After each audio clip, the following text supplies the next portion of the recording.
سنفرغ لكم أيها الثقلان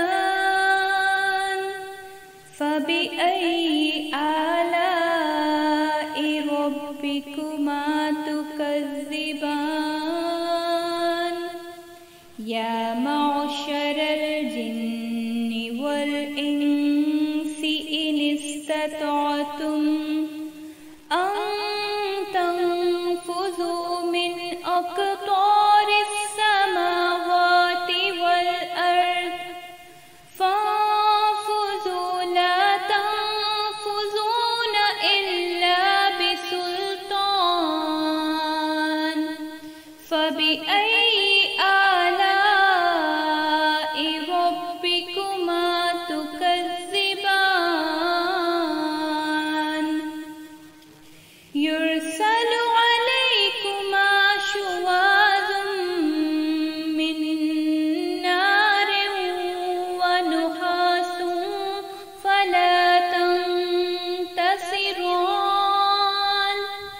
فبأي آلاء ربكما تكذبان من الشیطان الرجیم بسم اللہ الرحمن الرحیم رب اشرح لی صدری ویسر لی امری واحلل عقدۃ من لسانی یفقہوا قولی ربی زدنی علما۔ سورہ رحمان آیت نمبر 31۔ سنفرغ ان قریب ہم فارغ ہو جائیں گے لکم تمہارے لیے ایھا الثقلانی اے زمین کے دو بوجھو، یعنی جن اور انسان دونوں سے اللہ تعالیٰ مخاطب ہیں کہ تم جو زمین کے اوپر بوجھ بنے ہوئے ہو تمہارے لیے ان قریب ہم فارغ ہو جائیں گے۔ اچھا، جس وقت تجوید کی ہم بات کر رہے ہوتے ہیں کہ ہر حرکت کو اس کے حساب سے ہم نے ادا کرنا ہے، تو وہ بہت ضروری اس لیے ہوتا ہے کہ اس سے معنی تبدیل ہو جاتا ہے۔ اب یہاں پر جس طرح ہے لکم، اب اگر کئی دفعہ پڑھتے ہوئے اس کو لوگ لا کم کر دیں گے، اب ان کو نہیں پتہ، ہمیں نہیں پتہ چل رہا ہوتا اس وقت کہ لا کم کو، لا کو اگر ہم لمبا کریں گے تو اس کا مطلب ہوتا ہے نہیں، لام الف زبر لا، لا کا مطلب ہوتا ہے نہیں۔ اب اسی ل کو اگر ہم لا کم بنا دیں گے تو اس کا مطلب کیا ہو جائے گا؟ نہیں تمہارے لیے۔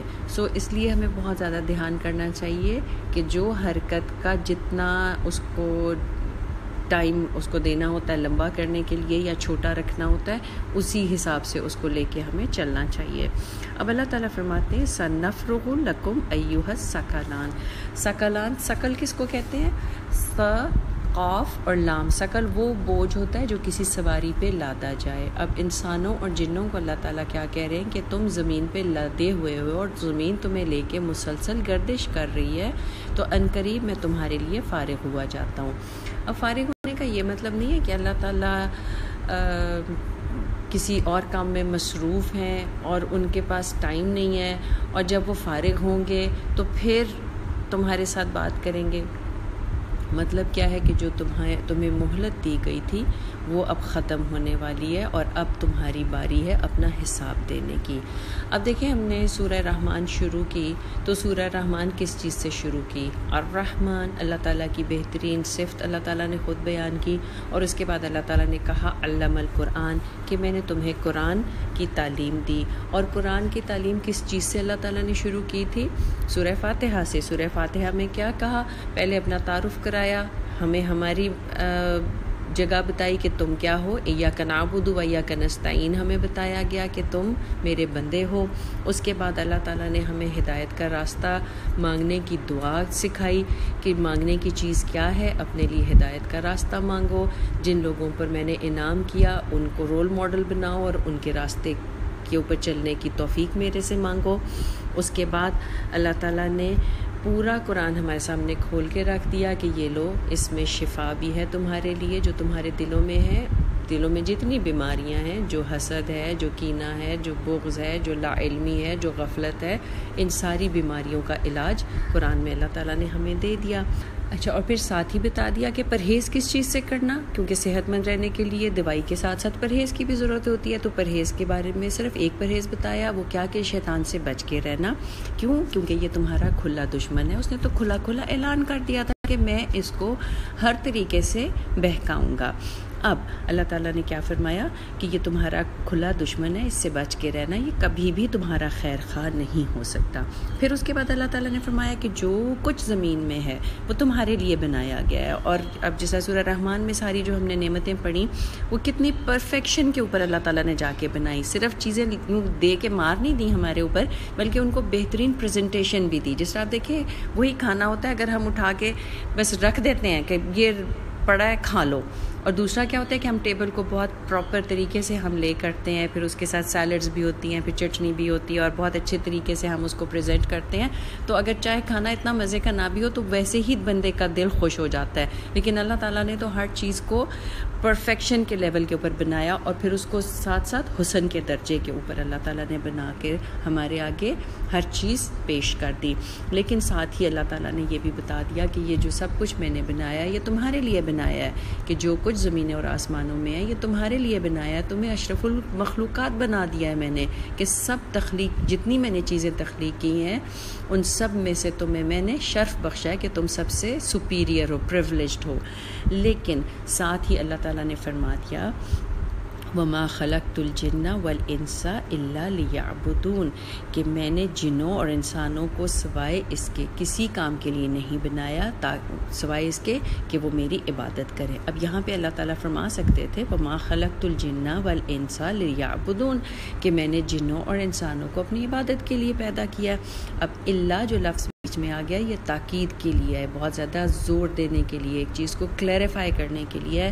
کہ سوائے اس کے کہ تم میری عبادت کرو تمہاری تخلیق کا اور کوئی مقصد نہیں ہے۔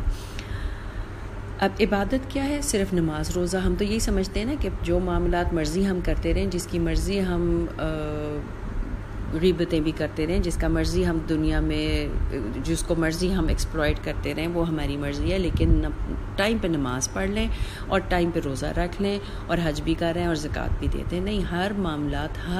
ہر معاملے میں اللہ تعالیٰ کے جو سیٹ آف رولز ہیں ان کو فالو کرنا ہی ہمارے لیے عبادت ہے۔ اب اللہ تعالیٰ نے ہمیں ساتھ یہ بھی بتا دیا کہ شیطان اگلا بار کیا کرے گا، مختلف وسوسے ڈالے گا، مختلف چیزوں کو خوشنما بنا کے بتائے گا، اور اسی طرح مختلف چیزوں سے تمہیں خوفزدہ بھی کرے گا۔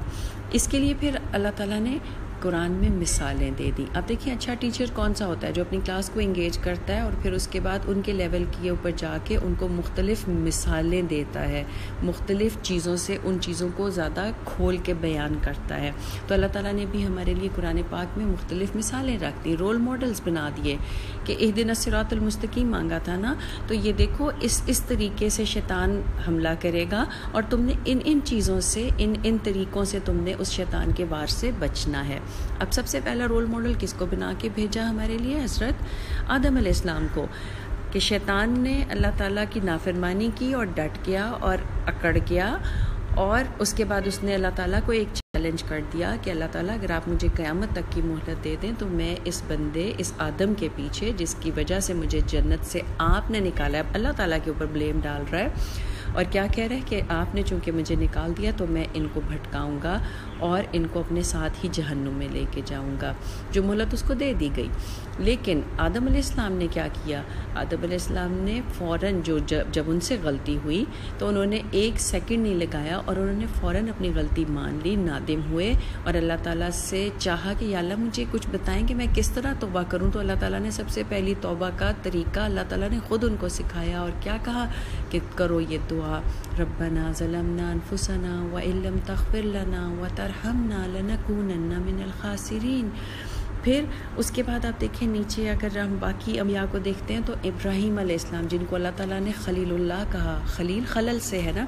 کہ ایسا دوست، خلیل وہ دوست ہوتا ہے کہ جس کے بیچ میں ایک بال برابر بھی کوئی فاصلہ یا فرق نہ رہ جائے، کوئی اور چیز اس کے بیچ میں آ ہی نہ آئے، بال برابر بھی کوئی چیز اس کے ان دو کے درمیان میں نہ آئے، ایسا دوست اللہ تعالیٰ نے ان کو بنا لیا۔ لیکن کس طرح وہ خلیل اللہ کے اس پہ فائز ہوئے؟ کس طرح اللہ تعالیٰ نے کانا امتن کہا کہ یہ وہ کام کر گیا جو پوری امت کے کرنے کے کام ہیں، کہ ابراہیم علیہ السلام نے ہر چیز، وہ گھر جس میں بتوں کو بنایا جاتا تھا اس گھر کو چھوڑ دیا، اس باپ کو چھوڑ دیا، اس علاقے کو چھوڑ دیا، آگ میں کود گئے کہ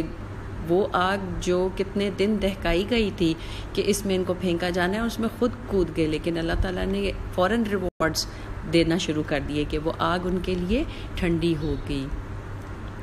بردم و سلامن علی ابراہیم ہو گئی۔ اس کے بعد وہ ملک ہی چھوڑ دیا، نکل گئے، پھر بچہ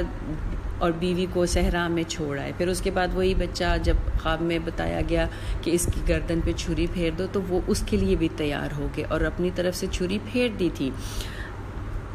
اس کے پیرالل نمرود کو دیکھ لیں،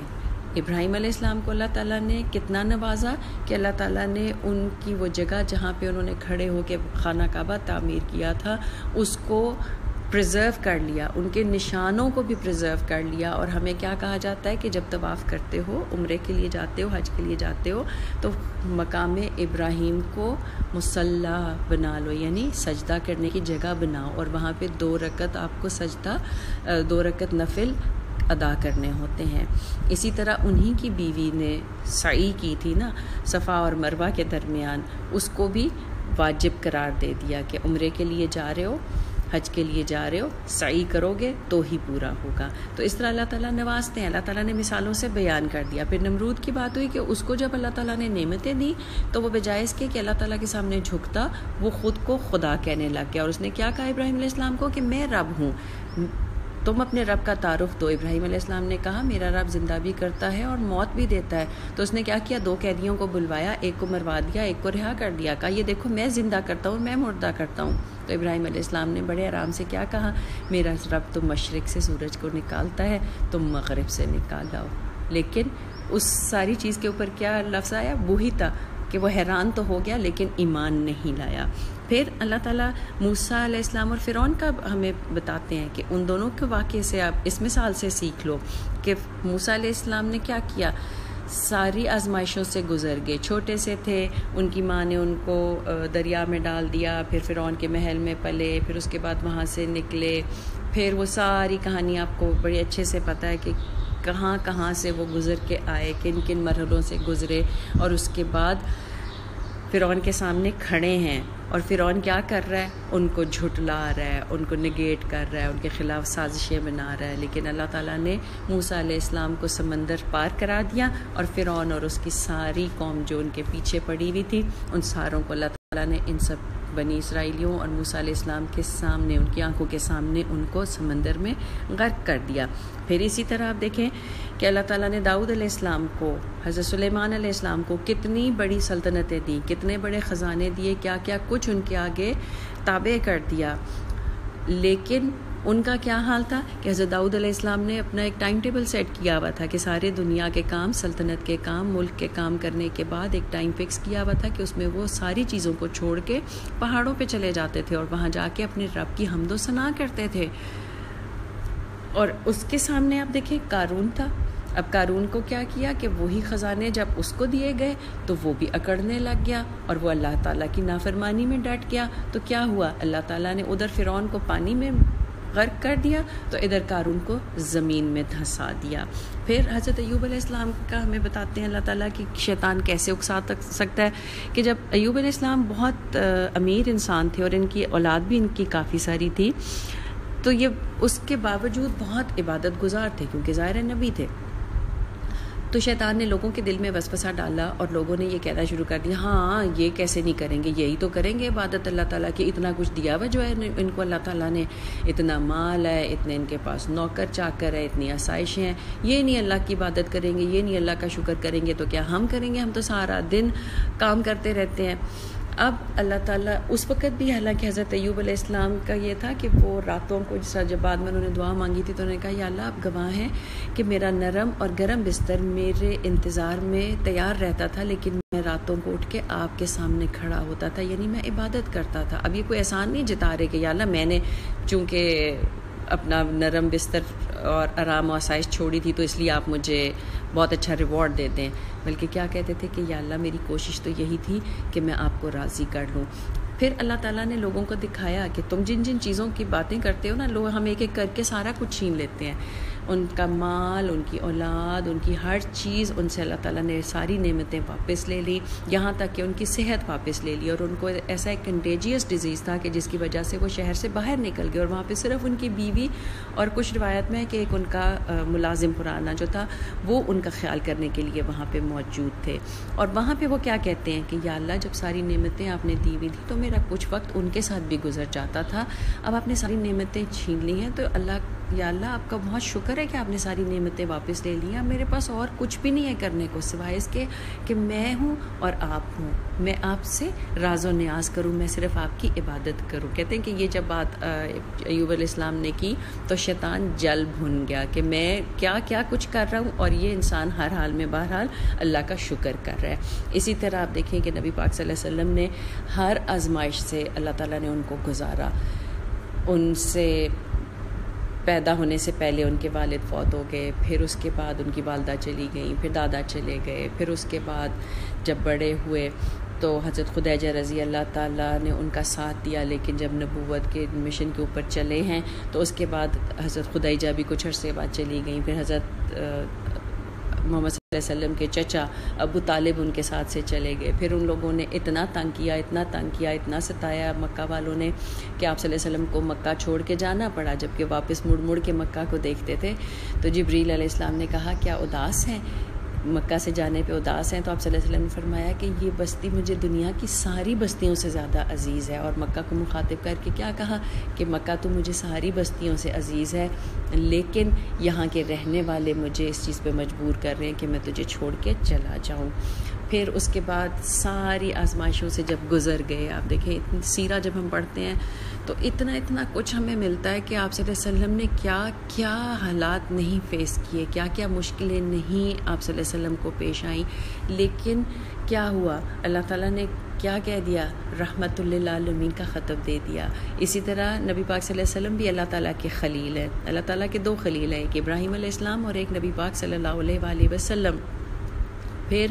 حوض کوثر عطا کر دی، ادھر اولاد چھینی، ابو لہب نے مذاق اڑایا، ابو لہب نے خوشیاں منائیں، تو اللہ تعالیٰ نے حوض کوثر عطا فرما دیا کہ یہ لو تمہیں حوض کوثر عطا کر دیتے ہیں۔ پھر اسی طرح اللہ تعالیٰ نے مقام محمود عطا فرما دیا کہ یہ وہ مقام ہے جس کے بارے میں آپ صلی اللہ علیہ وسلم کی حدیث کا مفہوم ہے کہ یہ امید ہے کہ مجھے دیا جائے گا، جس پہ قیامت کے دن نبی پاک صلی اللہ علیہ وسلم فائز ہوں گے تو وہ اپنے امتیوں کی شفاعت کریں گے۔ لیکن اس کے ساتھ اللہ تعالیٰ کے رسول نے ہمیں کیا بتا دیا کہ اگر جنت میں میرا ساتھ چاہتے ہو اور آخرت میں میری شفاعت چاہتے ہو تو میری سجدوں کی کثرت سے میری مدد کرو، یعنی اللہ تعالیٰ کے سامنے کثرت سے عبادت کرو، جھکو اللہ تعالیٰ کے سامنے۔ اب نبی پاک صلی اللہ علیہ وسلم کا ذکر آخرت تک اللہ تعالیٰ نے اپنے نام کے ساتھ جوڑ دیا، جہاں جہاں اذان ہو رہی ہے وہاں پر ہم اللہ تعالیٰ کے نام کے ساتھ نبی پاک صلی اللہ علیہ وسلم کا نام بھی لیتے ہیں۔ اس کے سامنے کون تھے؟ ابو لہب، ابو جہل، یہ سارے تھے، کیا ہوا؟ کچھ بھی ان کو نہیں ملا۔ تو اللہ تعالیٰ فرماتے ہیں کہ یہ رول ماڈلز لے لو اور ان کو فالو کرو۔ اب انسانوں نے سارا قرآن پڑھ لیا، لیکن ان رول ماڈلز کو فالو کرنے کی بجائے شیطان کے پیچھے ہی لگے رہنا پسند کیا، تو اللہ تعالیٰ کہتے ہیں سنفرغ لکم ایھا الثقلان، تمہارا مہلت کا ٹائم ختم ہو گیا ہے، اب آ جاؤ۔ دیکھیں جیسے ایک ٹیچر ایک ہوتا ہے، وہ سارے اسائنمنٹس بچوں کی دیکھ رہا ہوتا ہے، بنوا رہا ہوتا ہے، ایکسٹرا ان کو نوٹس بھی دے رہا ہوتا ہے، بہت اچھے سے ان کو سمجھا بھی رہا ہوتا ہے، پڑھا رہا ہوتا ہے، ایکسٹرا کلاسز بھی لے رہا ہوتا ہے، سب کچھ کر رہا ہوتا ہے، پھر پریکٹیکلز بھی کراتا ہے، لیکن وہ اسیسمنٹ میں جو گریڈ دینے ہوتے ہیں وہ کب دیتا ہے؟ اینڈ آف دا سیشن دیتا ہے نا، بیچ میں نہیں دیتا۔ تو اسی طرح اللہ تعالیٰ اب کیا کہہ رہے ہیں، سنفرغ لکم ایھا الثقلان، آ جاؤ اب تمہارا ٹائم آ گیا ہے کہ تمہیں میں گریڈ دوں اور تمہارے سے حساب لوں، کہ دنیا میں تم ساری اعلیٰ اللہ جو تھیں ان کو استعمال کرتے رہے اور ڈنکے کی چوٹ پر استعمال کرتے رہے، اب ذرا حساب بھی تو دو کہ کہاں کہاں سے وہ نعمتیں حاصل کی اور کہاں کہاں ان نعمتوں کو خرچ کیا۔ یہ جو شیطان ہے اس کا ایک اور بھی ہتھ کنڈا ہے انسانوں کو بہکانے کا، اور وہ یہ کہ اللہ تعالیٰ اتنی بڑی سلطنت کو سنبھالے ہوئے ہیں، گیلیکسیز دیکھو، چاند، سورج، ستارے، یہ جتنی نعمتیں کہتے ہیں، ابھی ہم نے سورہ رحمان میں پیچھے پڑھی، تو تم ایک چھوٹا سا گناہ کر لو گے تو کون سا اللہ تعالیٰ کو پتہ لگ جانا ہے، کون سا فرق پڑنا ہے، چھوٹی چھوٹی سی تو بات ہے، سو واٹ، تھوڑا سا گناہ کر لیا، تھوڑی سی کوئی غلطی کر لی تو کوئی بات نہیں، دنیا میں اور اتنے اچھے کام بھی تو کر رہے ہیں، نمازیں بھی تو پوری پڑھ رہے ہیں، روزے بھی رکھ رہے ہیں، سارے کام کر رہے ہیں، چھوٹا سا یہ کام کر لیا، کوئی مووی نائٹ کر لی، کوئی بات نہیں، خیر ہے، کوئی میوزیکل ایونٹ ہے اس پہ چلے گئے، کوئی بات نہیں، پھر کیا ہوا، سو واٹ، معافی مانگ لیں گے۔ تو وہ جو کہ اس نے کہا تھا نا کہ میں بائیں سے آ کے بہکاؤں گا، اس کا مطلب کیا ہے کہ بڑے بڑے گناہوں کو بھی چھوٹا سا کر کے دکھا دوں گا، اور کہوں اسی طرح وہ کیا کہتا ہے، اللہ تعالیٰ کو کون سی اتنی فرصت تھوڑی ہے کہ تمہاری ہر چیز کو دیکھتے چلے جائیں، تو اللہ تعالیٰ کہتے ہیں سنفرغ لکم ایھا الثقلان، میں مصروف نہیں ہوں، میں غافل نہیں ہوں، بات صرف اتنی ہے کہ تمہیں اتنی مہلت جتنی تمہیں دی ہوئی تھی وہ مہلت پوری کرنے کا تمہیں پورا اختیار ہے کہ اس کے اندر، اس ٹائم پیریڈ کے اندر تم جس طرح مرضی زندگی گزار لو۔ تم یہ بھول گئے تھے اس وقت کہ میں تم میں سے چھپ نہیں سکتے۔ اللہ تعالیٰ سورہ الانعام میں فرماتے ہیں وَعِندَهُ مَفَاتِحُ الْغَيْبِ لَا يَعْلَمُهَا إِلَّا هُوَ وَيَعْلَمُ مَا فِي الْبَرِّ وَالْبَحْرِ وَمَا تَسْقُطُ مِنْ وَرَقَةٍ إِلَّا يَعْلَمُهَا وَلَا حَبَّةٍ فِي ظُلُمَاتِ الْأَرْضِ وَلَا رَطْبٍ وَلَا يَابِسٍ إِلَّا فِي كِتَابٍ مُبِينٍ، اور اسی کے پاس ہے غیب کی کنجیاں، اس کے علاوہ کوئی نہیں جانتا، خشکی اور تری میں جو کچھ ہے وہ اللہ کے علم میں ہے، کوئی پتا نہیں گرتا جس کا اسے علم نہ ہو، زمین میں چھپا ہوا کوئی دانہ ایسا نہیں جس کا اسے علم نہ ہو، خشکی اور تری کی کوئی چیز ایسی نہیں جو ایک واضح کتاب میں نہ لکھی گئی ہو۔ یعنی اگر اللہ تعالیٰ ایک پتا، ایک گرتے ہوئے پتے تک سے واقف ہیں، اور ایک زمین کے اندر چھپا ہوا دانہ، اب دانہ کسی بھی چیز کا ہو سکتا ہے، رائی کا دانہ بھی ہو سکتا ہے کہ سب سے چھوٹا دانہ ہے، اس ساری چیز کا اگر اللہ کو علم ہے تو تم جو اتنے بڑے بڑے بوجھ بن کے میری زمین پہ پھر رہے ہو، کیا تمہارے بارے میں غافل ہوں؟ کیا تمہارا مجھے نہیں پتا؟ اور تم کیا یہ بھول گئے کہ تمہاری ہر حرکت، ایک ایک لفظ، ایک ایک نگاہ، ایک ایک دل میں آنے والے خیال کو ریکارڈ کرنے کے لیے تمہارے ساتھ ہر وقت میں نے 2 فرشتے مقرر کیے ہوئے، کرامن کاتبین، وہ تو سوتے بھی نہیں ہیں، وہ تو بھوک بھی نہیں ان کو لگتی، وہ ٹائم آؤٹ بھی نہیں لیتے، وہ مسلسل تمہارے پیدا ہونے سے لے کے تمہارے مرنے کے وقت تک تمہارے ایک ایک سیکنڈ کا ریکارڈ جو ہے وہ مینٹین کر رہے ہیں۔ پھر اسی طرح ہر فجر اور عصر کے وقت جو فرشتوں کی ڈیوٹیاں بدلتی ہیں تو وہ جا کے اوپر رپورٹ کرتے ہیں کہ اللہ تعالیٰ کو بتاتے ہیں کہ میں نے آپ کے بندے کو کس حال میں پایا اور کس حال میں چھوڑا۔ اسی لیے کہا جاتا ہے نا کہ فجر اور عصر کی نماز کا بہت زیادہ دھیان کریں، کیونکہ فرشتوں کی ڈیوٹیاں بدل رہی ہوتی ہیں، تو وہ جا کے اللہ تعالیٰ کو بتاتے ہیں کہ ہم گئے تو وہ فجر پڑھ رہا تھا، اور جب ہم چھوڑ کے آئے ہیں تو وہ عصر پڑھ رہا تھا۔ اسی طرح جب عصر والے جاتے ہیں تو کیا کہتے ہیں، ہم عصر کے وقت پہنچے تو وہ نماز پڑھ رہا تھا، اور فجر کے وقت جب ہم اس کو چھوڑ کے آئے ہیں تو وہ بھی اس وقت بھی اللہ کی، آپ کی عبادت میں مصروف تھا۔ اسی طرح ہر منڈے اور تھرسڈے، یہ پیر اور جمعرات کے جو دن ہیں، اس میں اللہ تعالیٰ کے سامنے انسان کے عمل نامے پیش کیے جاتے ہیں۔ آپ صلی اللہ علیہ وسلم کی کیا سنت تھی کہ آپ صلی اللہ علیہ وسلم ان دونوں دنوں کا روزہ ضرور رکھتے تھے، یعنی ہر پیر کو اور ہر جمعرات کو، اور اسی طرح ایام 20 یعنی 14، 15 اور 16 جو چاند کی تاریخ ہوتی تھی، اس میں بھی آپ صلی اللہ علیہ وسلم ضرور روزہ رکھتے تھے۔ حضرت ابو ہریرہ رضی اللہ تعالیٰ سے روایت ہے، آپ صلی اللہ علیہ وسلم نے فرمایا کہ سوموار اور جمعرات کو لوگوں کے اعمال نامے اللہ کے حضور پیش کیے جاتے ہیں۔ میں چاہتا ہوں کہ جب میرے اعمال نامے اللہ کے ہاں پیش کیے جائیں تو میں روزے کی حالت میں ہوں۔ اب اللہ تعالیٰ آگے فرماتے ہیں فَبِأَيِّ آلَاءِ رَبِّكُمَا تُكَذِّبَانِ، اب ذرا بتاؤ کہ ساری زندگی تم نے میری کون کون سی ایسی نعمت ہے جو تم نے استعمال نہیں کی، کس کس نعمت کو تم رد کرو گے، کس کس نعمت کا تم انکار کرو گے۔ سانس لینے سے لے کے چلنے پھرنے، کھانے پینے، ساری زندگی میں تم سوچو کہ تم نے میری کتنی نعمتیں استعمال کی ہیں، تو کون کون سی نعمتوں کا انکار کرو گے۔ معشر الجن والانس ان استطعتم ان تنفذوا من اقطار السماوات والارض فانفذوا لا تنفذون الا بسلطان۔ اب اللہ تعالیٰ دونوں کو مخاطب کر کے کہہ رہے ہیں یا معشر الجن، معشر عشرہ 10 دن کو کہتے ہیں نا، 10 کے عدد کو کہتے ہیں عشر، تو معشر گروہ۔ اب اللہ تعالیٰ دونوں کو مخاطب کر رہے ہیں کہ اے جنوں انس کے گروہ۔ پہلے جن کی بات کیوں کی کہ یہ پہلے تخلیق کیے گئے تھے، پہلے دنیا میں بھیجے گئے تھے، اور دوسری بات یہ ہے کہ ان کو انسان سے زیادہ جسمانی طاقت دی گئی ہے. تو اللہ تعالیٰ ان کو کہہ رہے ہیں کہ اے گروہ جن و انس، اگر تمہارے اندر اتنی طاقت ہے، یعنی اگر تم میرے سامنے کھڑے ہو اور تم تن کے کھڑے ہو اور تم گناہ پہ گناہ کیے جاتے ہو ڈھٹائی سے، اور تمہارا خیال ہے کہ تمہارا حساب نہیں ہونا اور تمہیں کوئی سزا جزا کا کانسیپٹ تمہارے یہاں نہیں رہا، تو چلو تم پھر ایسا کرو کہ تم اقطار السماواتی والارض سے باہر نکل جاؤ. اب اس کے بارے میں دو آرائے ہیں فقہا میں. ایک کہتے ہیں کہ یہ اس وقت کی بات ہو رہی ہے کہ اس وقت اللہ تعالیٰ ان کو مخاطب کر رہے ہیں کہ اگر تم اتنے اکڑ میں ہو، اتنی ڈھٹائی سے گناہ پہ گناہ کرتے چلے جا رہے ہو، تو اللہ تعالیٰ کی نعمتیں چھوڑ دو اور کسی ایسی جگہ چلا جاؤ جہاں پہ تم اللہ کی کسی نعمت کے محتاج نہ ہو. اپنے لیے کوئی ایسی جگہ ڈھونڈ لو جہاں پہ تم اللہ کی نعمتوں کو چھوڑ کے رہ سکتے ہو. اور کیا کہا کہ تم بالکل نہیں رہ سکتے، تم نہیں نکل سکتے. کیوں؟ اس لیے کہ جس نے یہ پروڈکٹ بنائی ہے وہ زیادہ پتہ ہے، اسی کو پتہ ہے کہ اس کی کیا لیمیٹیشنز ہیں، اس کی کس حد تک اس کو وولٹیج ملے گی تو یہ کام کرے گی اور کس وولٹیج کے بغیر یہ کام نہیں کرے گی، کون سا کام یہ پروڈکٹ کر سکتی ہے اور کون سا کام یہ پروڈکٹ نہیں کر سکتی. تو اس لیے اللہ تعالیٰ نے کہا کہ تم اقطار السماواتی والارض سے نکل جاؤ، اور لیکن لا تنفذو، تم نہیں نکل سکو گے الا بسلطان، مگر اس کے لیے تمہیں بہت زیادہ زور چاہیے. اب دیکھیں جس طرح اقطار السماوات، اس میں دو چیزیں آ جاتی ہیں. لوگ کہتے ہیں کہ جی یہ کیسے ہو سکتا ہے، جو قرآن کے اوپر اعتراض کر رہے ہوتے ہیں وہ کہتے ہیں کیوں چاند پہ چلے نہیں گئے، زمین کے اس سے نکل نہیں گئے. اب یہاں پہ اللہ تعالیٰ نے کیا فرمایا ہے، من اقطار السماواتی، ایک آسمان نہیں، سماوات کتنے ہیں؟ 7 آسمان ہیں. تو ایک آسمان سے تو ہم ابھی باہر نکل نہیں سکے، 7 آسمانوں سے ہم باہر کیسے نکلیں گے؟ اب دیکھیں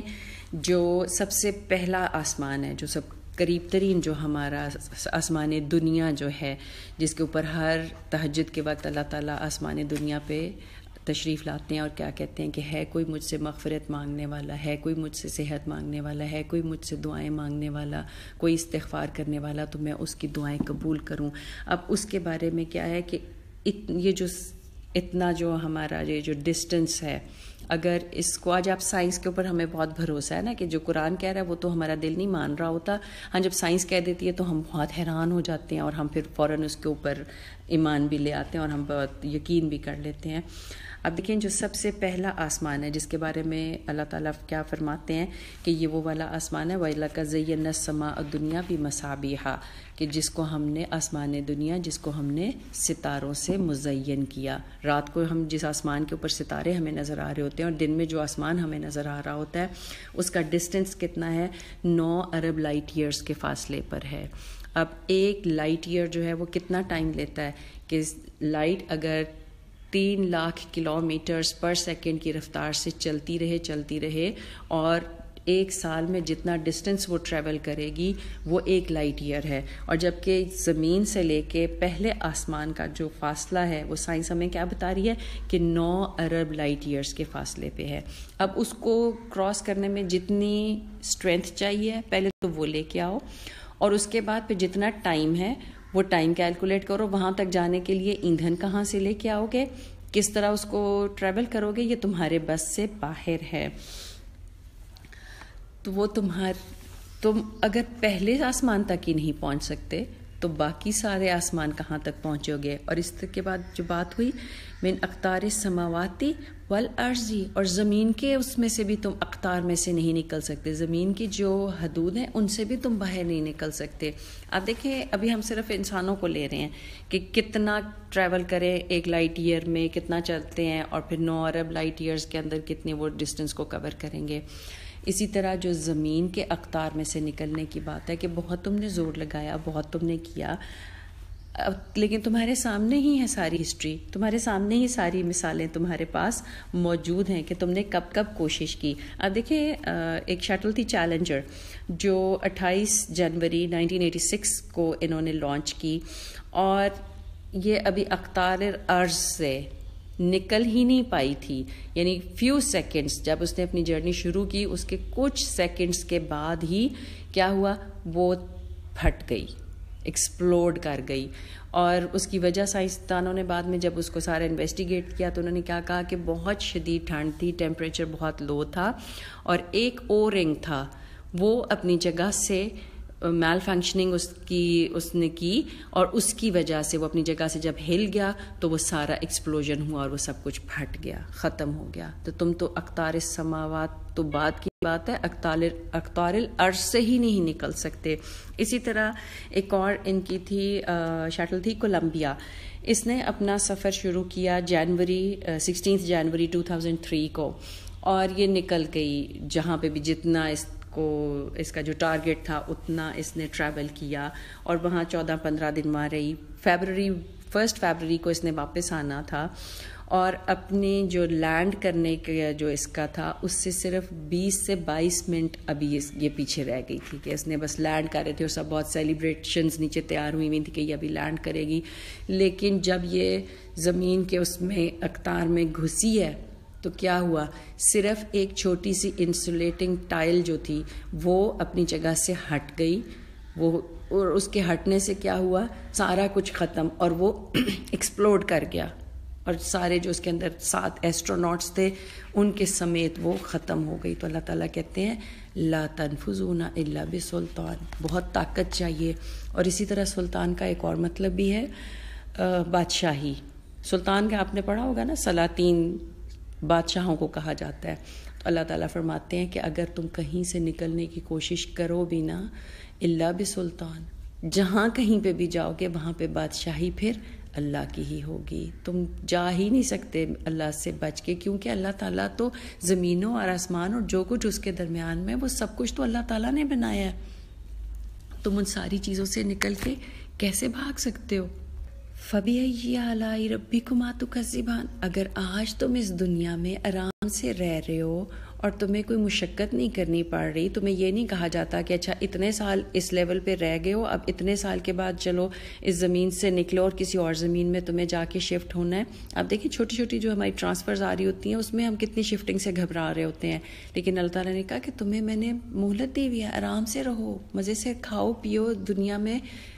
زندگی گزارو, تو تم اپنے رب کی کس کس نعمت کا انکار کرو گے.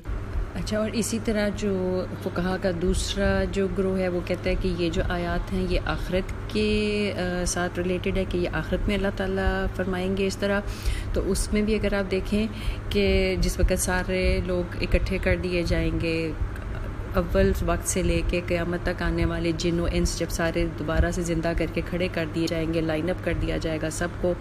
تو اس وقت اللہ تعالیٰ کیا فرماتے ہیں, یا معشر الجن والانس ان استطعتم ان تنفذوا من اقطار السماوات والارض فانفذوا